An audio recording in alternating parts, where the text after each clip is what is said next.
The wrench slipped from Marcus Chen's trembling hands as he stared at the severed water line buried beneath his prize-winning roses. 20 years of homeowner association dues, 20 years of playing by the rules, and this is what it got him: sabotage. But as he looked up at Richard Hawthorne's smirking face across the fence, Marcus had no idea that his neighbor's petty revenge would trigger a chain reaction that would leave their entire upscale neighborhood without water for weeks. Expose a $1 million embezzlement scheme, and turn their peaceful suburban paradise into a war zone where only one man would be left standing. The first crack appeared in Marcus Chen's carefully constructed suburban paradise at exactly 7:23 a.m. on a Tuesday morning in late September, when his smart sprinkler system began spraying air instead of water across his meticulously maintained front lawn. Marcus stood in his driveway, coffee mug in hand, watching his prize-winning roses wilt in real time. The irony wasn't lost on him. After 20 years of perfect homeowner association compliance, 20 years of never missing a dues payment, 20 years of being the model neighbor everyone else measured themselves against, his own water had been cut off without warning. Strange, he muttered, pulling out his phone to call the water company. The automated system informed him that his account was current, no service interruptions were scheduled for his area, and a technician would be out within 48 hours to investigate. 48 hours. His roses would be dead by then. Marcus had moved to Willowbrook Estates in 2004, fresh out of his divorce and looking for a new start. The gated community promised order, predictability, and neighbors who shared his values. The HOA president at the time, a gentle retired teacher named Eleanor Vasquez, had personally walked him through the community guidelines: lawn height maintained between 2.5 and 3 inches, approved paint colors for exterior trim, noise ordinances that ensured peaceful evenings. He'd loved every rule, every restriction. After the chaos of his marriage falling apart, the HOA felt like a sanctuary. That was before Richard Hawthorne moved in next door. Marcus grabbed his garden spade and followed the dry sprinkler line from his front yard toward the street. His engineering background had taught him to approach problems methodically, and this felt like more than a simple mechanical failure. The line ran parallel to the property boundary he shared with the Hawthornes, the same boundary that had been the source of escalating tension for the past 6 months. It started with the fence. Richard Hawthorne had bought the house next door in March, paying cash and immediately announcing his intention to run for HOA president in the fall elections. Within a week of moving in, he'd hired a surveyor and discovered that Marcus's decorative iron fence extended 18 inches onto what was technically Hawthorne property, a boundary dispute that had apparently existed for decades but never been enforced.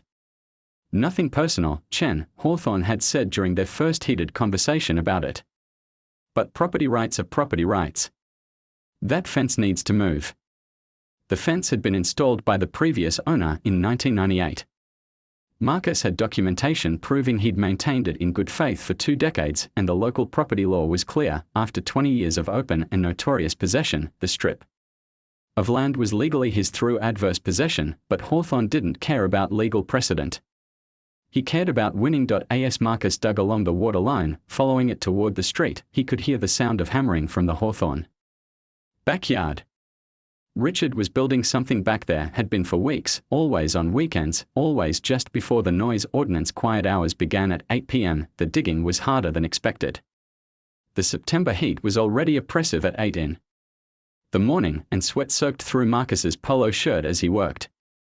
His neighbors were starting their commutes to downtown, waving politely as they backed out of their driveways, but Marcus noticed the glances lingering a bit too long on his torn-up lawn. In Willowbrook Estates, a torn-up lawn was practically a scandal. 3 feet down, his spade hit something that definitely wasn't a water line. Marcus brushed away the dirt and found himself staring at a clean cut through the PVC pipe.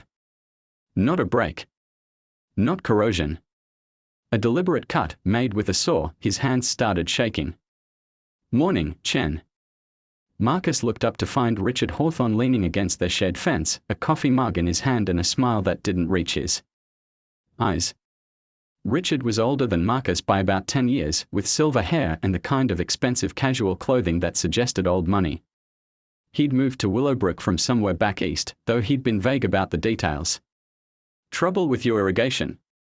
Richard asked, gesturing at the excavated hole. "Someone cut my water line," Marcus said, climbing out of the hole and brushing dirt from his knees. "Cut it clean through."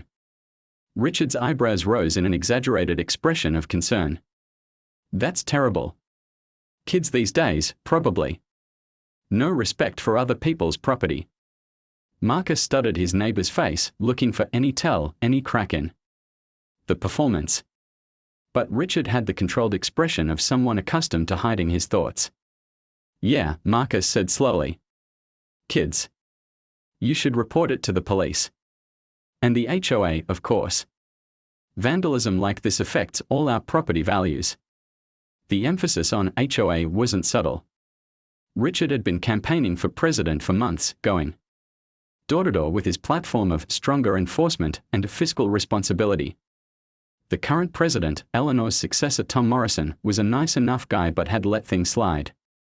Late fee enforcement was spotty, architectural violation notices were rarely followed up on, and the community's reserves had been steadily declining. Richard Hawthorne promised to change all that. I'll handle it, Marcus said. Good man. Oh, and Chen. You might want to get that lawn situation resolved quickly. The HOA guidelines are pretty clear about maintaining curb appeal, and with the election coming up, there's been talk about stricter enforcement. Richard walked away, whistling softly, leaving Marcus standing next to his sabotaged water line with dirt under his fingernails and a growing certainty that his perfect suburban life was about to become much more complicated. Marcus spent the rest of the morning calling plumbers, water damage restoration companies, and his homeowner's insurance. The repair estimate came to $3,200, most of it landscaping to restore his front yard after the excavation required to fix the line properly.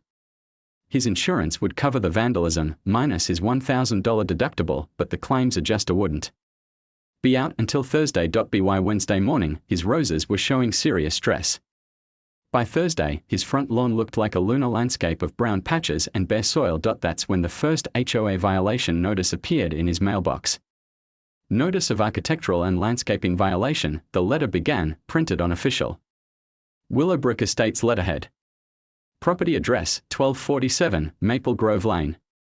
Violation, failure to maintain landscaping to community standards as outlined in Section 4.2.3 of the HOA Covenants, Conditions and Restrictions. Marcus read the letter 3 times, his anger building with each pass. The notice was dated the same day his water had been cut off, which meant someone had been watching, waiting, ready to pounce the moment his perfect lawn showed any sign of distress. The fine was $150, with additional daily penalties of $25 until the violation was corrected. Marcus looked up from the letter to find Richard Hawthorne checking his mailbox across the street. Their eyes met for a moment, and Richard offered a small wave and that same empty smile. That evening, Marcus attended the monthly HOA board meeting for the first time in 5 years. The meetings were held in the community center, a modest building near the front entrance that also housed the mailbox clusters and a small gym. About 30 homeowners typically attended, mostly the same faces month after month, retirees with time on their hands and a few younger residents with specific complaints. Marcus arrived early and took a seat in the back, watching as his neighbors filed in. He recognized most of them, at least by sight. The Johnsons from Oak Street, who'd been fighting a losing battle against their next-door neighbor's barking dog.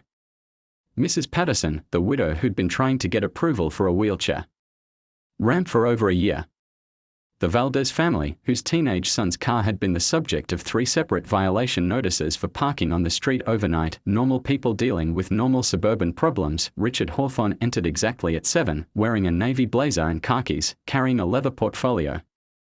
He worked the room like a politician, shaking hands and making small talk, but Marcus noticed that his smile never wavered and his eyes never stopped calculating. Tom Morrison called the meeting to order promptly at 7:15. Tom was a decent guy, a middle manager at an insurance company who'd reluctantly accepted the HOA presidency 2 years earlier when no one else wanted the job. He had the harried look of someone perpetually behind on paperwork and slightly overwhelmed by the responsibilities. First item on the agenda, Tom said, consulting his notes. Financial report from our treasurer, Sandra Kim.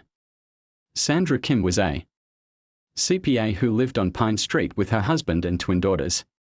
She'd been the HOA treasurer for 6 years, and her reports were always thorough and precise. She stood up with a folder full of spreadsheets and began walking through the numbers. As the emergency HOA meeting was called for Thursday evening after 17 houses lost water pressure within a span of 6 hours. Marcus arrived early, parking across from the community center and watching his neighbors file in with grim expressions. These weren't the usual meeting attendees, retirees with time and complaints. Tonight brought out families with children, working parents who'd taken time off, people who'd never set foot in an HOA meeting but suddenly found themselves without running water and desperate for answers. Mrs. Patterson walked slowly up the sidewalk, her daughter Sarah supporting her arm. At 83, Eleanor Patterson had lived in Willowbrook Estates longer than anyone except the original developer. She'd been fighting the HOA for approval of a wheelchair ramp for 13 months, submitting and resubmitting architectural review applications that kept getting rejected on technicalities. This morning, her water had stopped running at 7:23 a.m., exactly 24 hours after Marcus's line had been cut. "Mrs. Patterson," Marcus called out, approaching them. "How are you holding up?" The elderly woman turned, her eyes sharp despite the fatigue lines around them. "Marcus Chen. I heard about your water troubles. Nasty business, someone cutting your line like that. You think it's connected to what happened to you?" Sarah Patterson spoke up. She was a nurse at County General, practical and direct. "Mom's water line was cut too. Clean cut, 3 feet down, right at the property line. Just like yours." Marcus felt his stomach drop. "Did you call the police?" "Filed a report this morning," Sarah said. "But Detective Morrison, Tom Morrison's brother, by the way, seems to think it's kids playing pranks. 17 separate pranks that all happened to target houses with active HOA violations." Mrs. Patterson's laugh was bitter. 43 years I've lived in this neighborhood.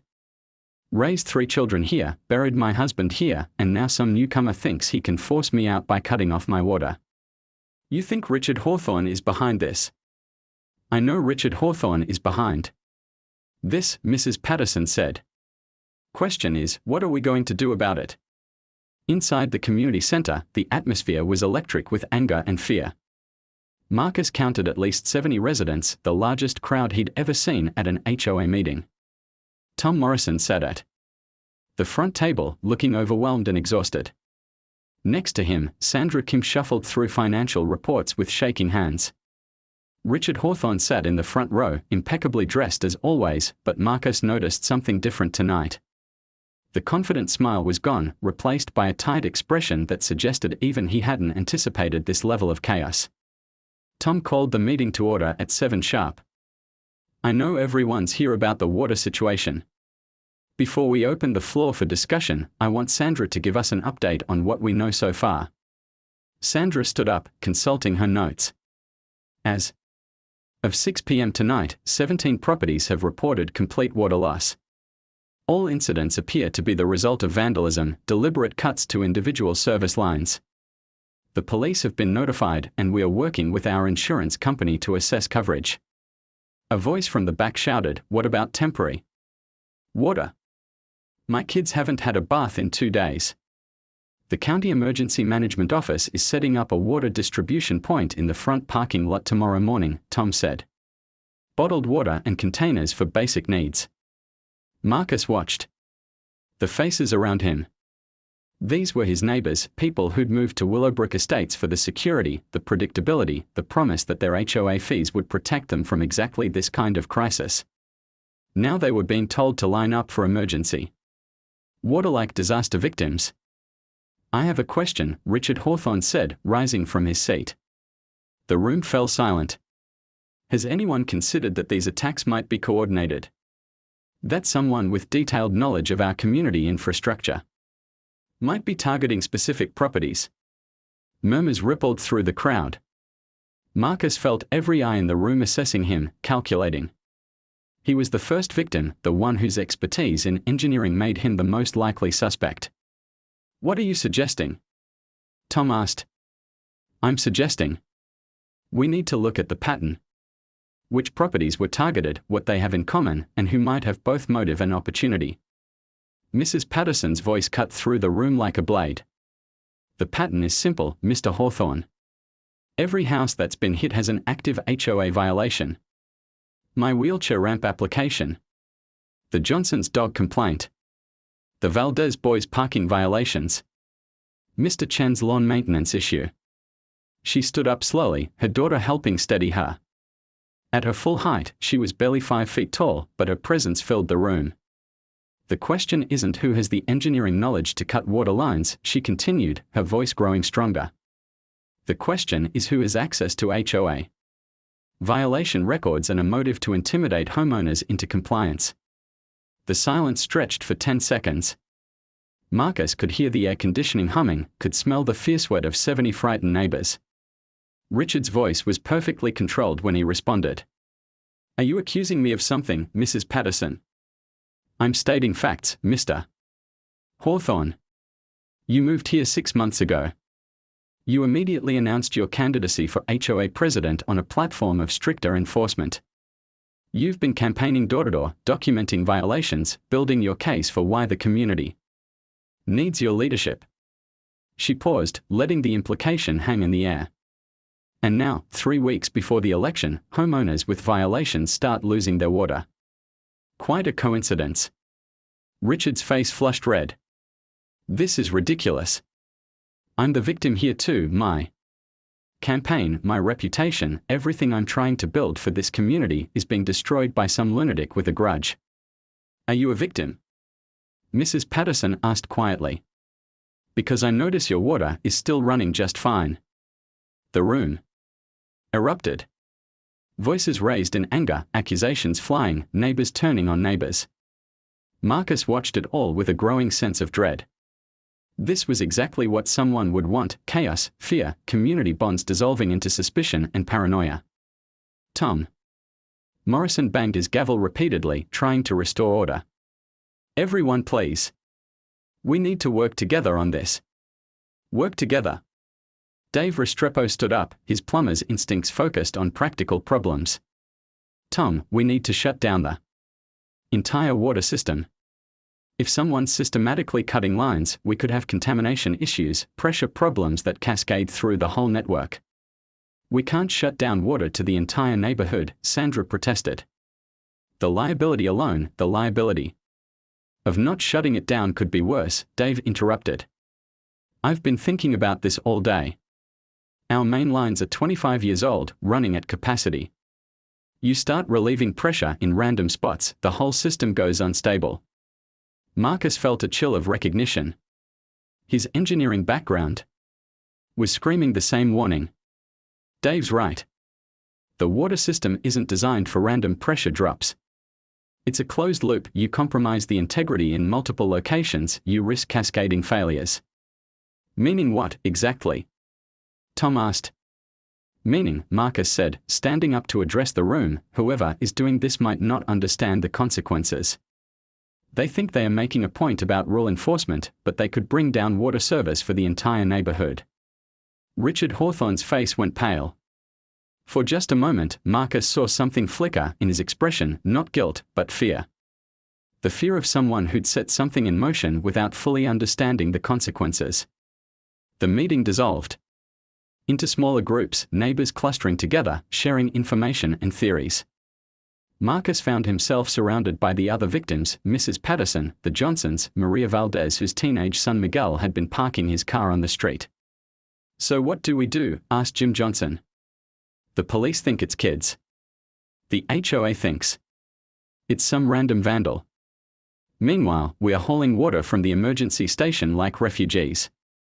We figure out who's really behind this, Mrs. Patterson said. And we stop them before they destroy the whole neighborhood. Marcus looked around the group, an elderly widow, a couple dealing with a problem dog, a single mother worried about her son's college applications. None of them were natural investigators or community activists. They were just people trying to live their lives who'd been thrust into a situation none of them had signed up for. I might have an idea, he said slowly. But we'll need to work together. And we'll need to be very careful. 2 hours later, Marcus stood in his backyard with a flashlight and a shovel, following the path of his property's water line toward the main distribution point. Dave Restrepo worked beside him, using his professional knowledge to trace the underground network. Here's what I don't understand, Dave said, marking locations on a hand-drawn map. If someone wanted to make a point about HOA violations, why not just increase the fines? Why go through all this trouble? Marcus had been wondering the same thing. Because fines are just money. This is psychological warfare. Make people desperate enough, scared enough, and they'll accept any solution. Even if that solution is President Hawthorne. They worked in silence for another hour, mapping the underground network, understanding how water flowed through their neighborhood. What they discovered was sobering. The system was more fragile than anyone had realized. The main lines ran in a rough grid pattern, with individual. The neighborhood water system collapsed at 2:17 p.m. on Saturday afternoon, exactly as Dave Restrepo had predicted. Marcus was in his garage, poring over Mrs. Patterson's financial records with Sarah and Dave, when they heard the first explosion. The sound came from somewhere near the front of the neighborhood, a deep, resonant boom that rattled windows and sent car alarms screaming across Willowbrook Estates. Mainline rupture, Dave said, already grabbing his tools. Pressure differential. Finally hit critical mass. They ran toward the sound, joining dozens of other residents streaming from their houses. At the intersection of Maple Grove and Oak Street, water erupted from the pavement in a geyser 20 feet high, turning the pristine suburban street into a raging river. Marcus watched his neighbors stare in shock as 20 years of careful community planning dissolved into chaos. Water cascaded down storm drains, flooded front yards, and swept away mailboxes, garden decorations, and everything else that defined their orderly suburban lives. Jesus Christ, someone whispered. How do we stop it? We don't, Dave said. Grimly. Not until the county shuts off the main feed. And that'll kill water service for the whole neighborhood. Within an hour, emergency vehicles filled the streets. Fire trucks, county utility crews, and a growing parade of news vans drawn by the spectacle of a suburban water disaster. Marcus watched from his front yard as reporters interviewed his neighbors, most of whom looked shell-shocked and confused. Unprecedented infrastructure failure, one reporter announced to her camera. Residents of this upscale community are now facing the possibility of weeks without running water as engineers assess the damage. Marcus's phone buzzed with a call from an unknown number. He almost ignored it, but something made him answer. Mr. Chen. This is Detective Ray Morrison with the County Sheriff's Office. Tom Morrison's brother, the cop who'd dismissed the waterline vandalism as kids playing pranks. I need to speak with you about the ongoing situation in your neighborhood. What about it? I've been reviewing the vandalism reports from this week. 17 separate incidents, all targeting houses with HOA violations, all showing the same pattern of professional sabotage. Ray Morrison's voice was carefully neutral. That's not random vandalism, Mr. Chen. That's domestic terrorism. Marcus felt his pulse quicken. So you're taking it seriously now? Now that we have major infrastructure damage and potential contamination of the county water supply, yes, we are taking it very seriously. Ray paused. I understand you have engineering expertise. I'd like your opinion on whether these incidents could have caused the main line failure. Marcus looked across the street at Richard Hawthorne's house. Through the front window, he could see Richard pacing back and forth, phone pressed to his ear, gesturing angrily at someone on the other end of the call. Detective Morrison, I think you need to see some financial records that might be relevant to your investigation. 2 hours later, Marcus sat in the Willowbrook Estates Community Center across from Detective Morrison and FBI Special Agent Elena Vasquez, Eleanor's daughter, who'd grown up in the neighborhood before joining federal law enforcement. Let me make sure I understand this, Agent Vasquez said, spreading Mrs. Patterson's documents across the table. You believe Richard Hawthorne has been embezzling HOA funds, and when Mrs. Patterson started investigating, he escalated to infrastructure sabotage to cover his tracks. It's the only explanation that fits all the facts, Marcus said. The timing, the targets, the financial irregularities, it's all connected. Detective Morrison studied the bank statements. These transfers look legitimate on the surface. Legal fees, consulting costs, emergency repairs. Look at the vendors, Sarah Patterson interjected. She'd driven straight from the hospital after making sure her mother was stable. Half of these companies don't exist. I ran searches on the corporate databases, shell companies with no employees, no physical addresses, no legitimate business operations. Agent Vasquez pulled out her laptop and began cross-referencing the vendor names. After several minutes of typing, she looked up with a grim expression. Hawthorne Consulting Services, Willowbrook Management LLC, Pine Street Property Solutions, all registered to the same Delaware address, all incorporated within the past 18 months. All owned by Richard Hawthorne, Marcus concluded. We'll need forensic accountants to prove it definitively, but this looks like a systematic embezzlement scheme, Agent Vasquez said. The question is, why escalate to infrastructure sabotage? Financial crimes are hard to prosecute, but they don't usually carry life sentences. Domestic terrorism does. Sarah leaned forward. Because my mother was closing in on him. She'd requested a full financial audit at the next board meeting. If the embezzlement came to light, he'd lose everything, his reputation, his freedom, his ability to disappear with the money. So he created a crisis, Marcus added. Cut water lines to distract from the financial investigation, then position himself as the strong leader who could solve the problem. Once he was elected HOA president, he'd have complete control over the finances and the investigation. Detective Morrison nodded slowly. And when the individual sabotage wasn't enough to guarantee his election, he escalated to system-wide failure. Agent Vasquez's phone rang. She answered curtly, listened for a moment, then hung up with a troubled expression. That was the county utility office. They've completed their preliminary assessment of the main line rupture. The failure wasn't caused by the individual line cuts, it was caused by a deliberately placed explosive device. The room went silent.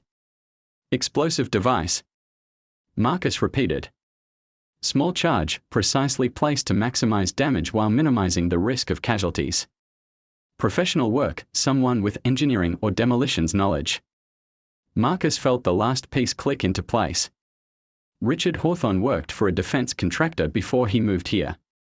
His LinkedIn profile mentioned experience with infrastructure security assessments. He'd know exactly how to bring down a water system, Sarah said quietly. Agent Vasquez stood up. I need to make some calls. If Hawthorne is willing to use explosives, this situation is more dangerous than we realized. After the federal agents left, Marcus and Sarah walked back through the flooded streets of their neighborhood. The water had been shut off at the main feed, but the damage was extensive.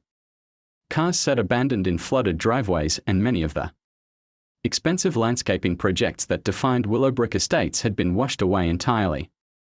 How long do you think it'll take to restore water service? Sarah asked. Weeks, minimum. Maybe months if the main distribution system needs to be completely rebuilt. Marcus surveyed the destruction. That's assuming the county doesn't condemn the whole neighborhood as uninhabitable. They found Dave Restrepo near the main rupture site, talking with the utility crews. He waved them over with a grim expression. It's worse than we thought, he said without preamble. The explosive device was just the trigger. The real damage is systemic, corroded pipes, failed joints, pressure differentials that stress the whole network beyond its design limits. How much to fix it? Marcus asked. $2 million, minimum. Maybe more if they require upgraded infrastructure to meet current codes. Sarah stared at the broken pavement, the twisted metal, the evidence of their suburban paradise dissolving into industrial disaster. We don't have $2 million. Actually, we do, Marcus said slowly. Or we did. The HOA reserve fund should have had enough money for infrastructure replacement. The question is, where did it go?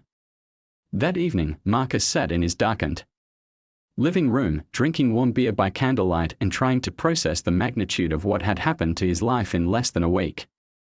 No water, no electricity in parts of the neighborhood, his home potentially worthless, his community destroyed by one man's greed and desperation. His phone rang. Unknown number, but by now he recognized the pattern. Hello, Richard. Marcus. Hawthorne's voice was calm, controlled, but Marcus could hear the strain underneath. I think it's time we had a conversation. I think it's time you turned yourself in. Richard laughed, but there was no humor in it. You still don't understand what's really happening here, do you? I understand that you've been stealing from your neighbors and destroying their lives to cover it up. I've been preparing for the future, Richard said. A future where communities like this one can't survive on volunteer leadership and good intentions. Do you know what it really costs to maintain a neighborhood like Willowbrook? What it's going to cost when all these 20-year-old systems start failing? Marcus said nothing, letting Richard continue.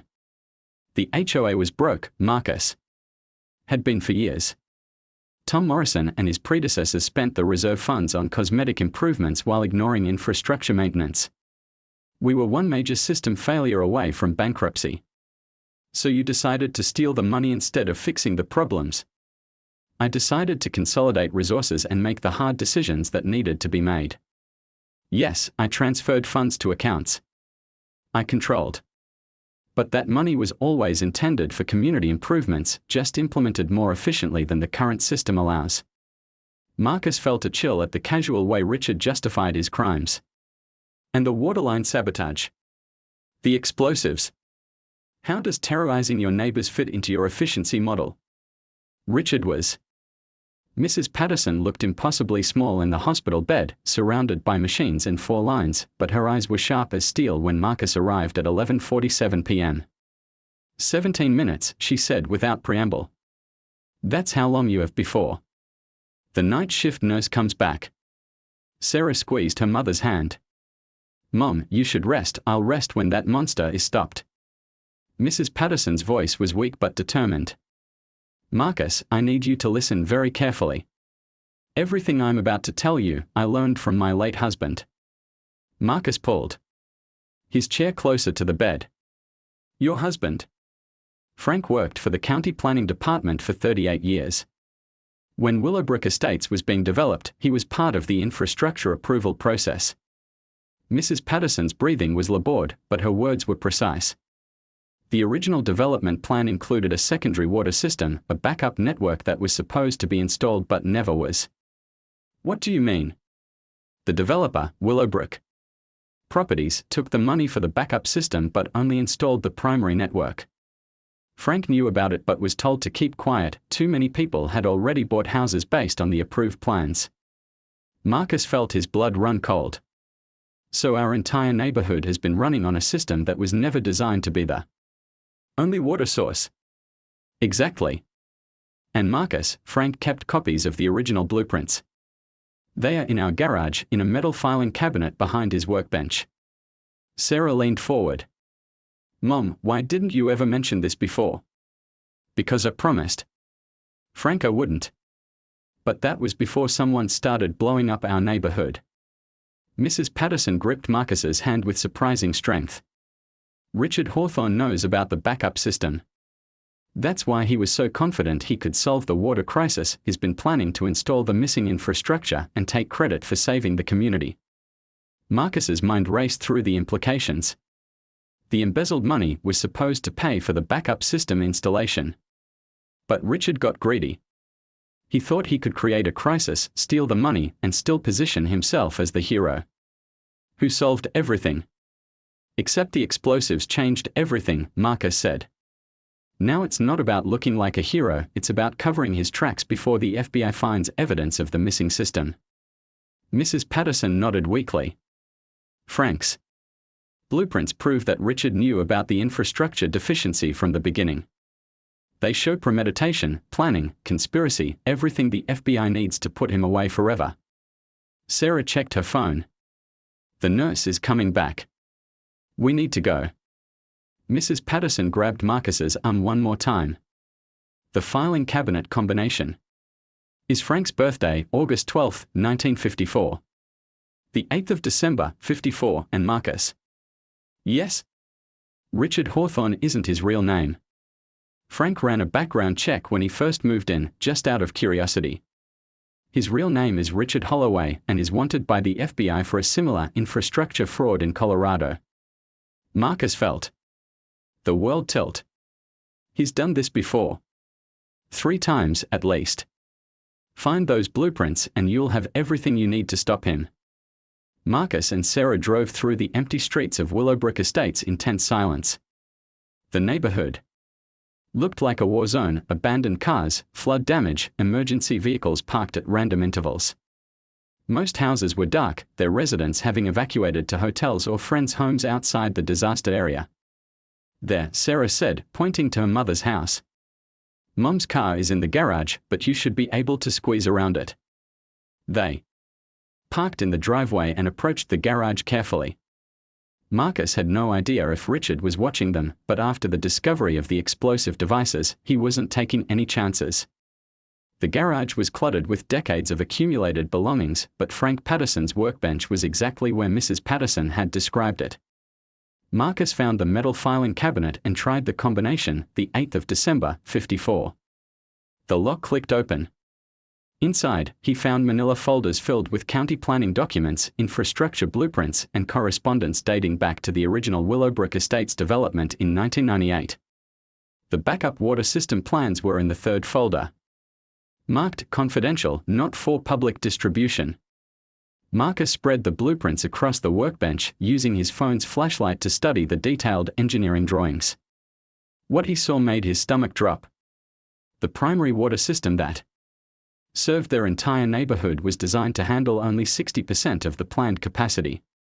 The backup system, a completely separate network with its own main lines, distribution points, and emergency connections, was supposed to provide redundancy and increased flow capacity. But according to Frank Patterson's notes, the backup system had never been installed. The developer had pocketed the money and falsified the completion certificates, gambling that the primary system would be adequate for years to come. "This is insane," Sarah whispered, looking at the documents. "Our whole neighborhood has been living with substandard infrastructure for 25 years. Marcus photographed every page with his phone, understanding now why Richard had been so confident about solving the water crisis. With the original blueprints and the stolen HOA funds, he could install the missing backup system and present himself as the visionary leader who'd upgraded their infrastructure. "We need to get these to Agent Vasquez immediately," Marcus said, gathering up the documents. That's when they heard the footsteps outside the garage. "I was wondering when someone would think to check Frank's old files," Richard Hawthorne said, stepping into the light. He was dressed in black tactical clothing and carrying what looked like a military-style radio. Frank Patterson was always too smart for his own good. Marcus instinctively stepped in front of Sarah, the blueprints clutched in his hands. "It's over, Richard. The FBI knows everything." Richard laughed, but it was the sound of someone who'd moved far beyond rational thought. "The FBI knows what I've allowed them to know. Financial irregularities, waterline vandalism, even the mainline explosion, all circumstantial evidence that could be explained away by a good lawyer." He gestured at the blueprints in Marcus's hands. "But those documents prove premeditation.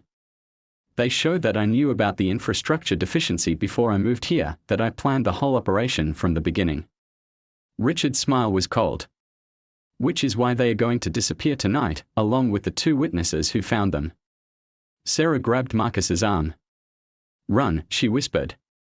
Marcus looked around the garage, calculating angles and distances. Richard was blocking the main entrance, but there was a side door that led to the backyard. "If they could reach it, don't even think about it," Richard said, pulling out a small device that looked like a detonator.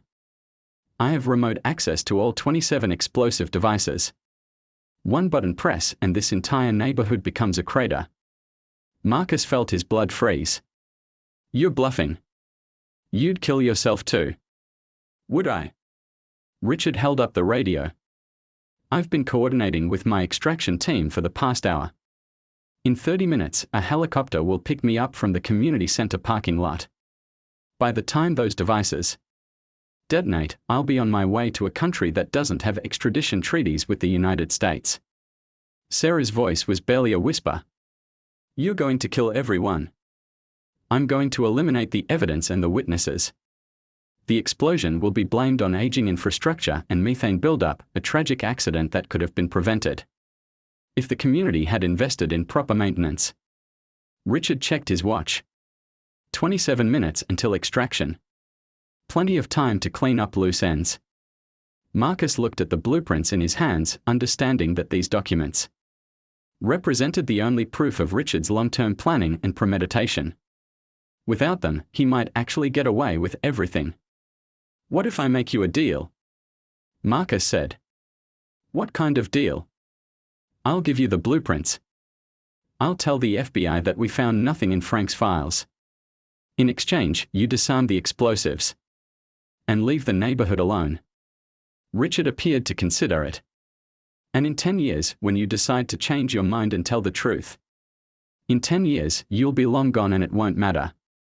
Nice try, Marcus. But we both know you're not the type to keep quiet about something like this. Richard raised the detonator.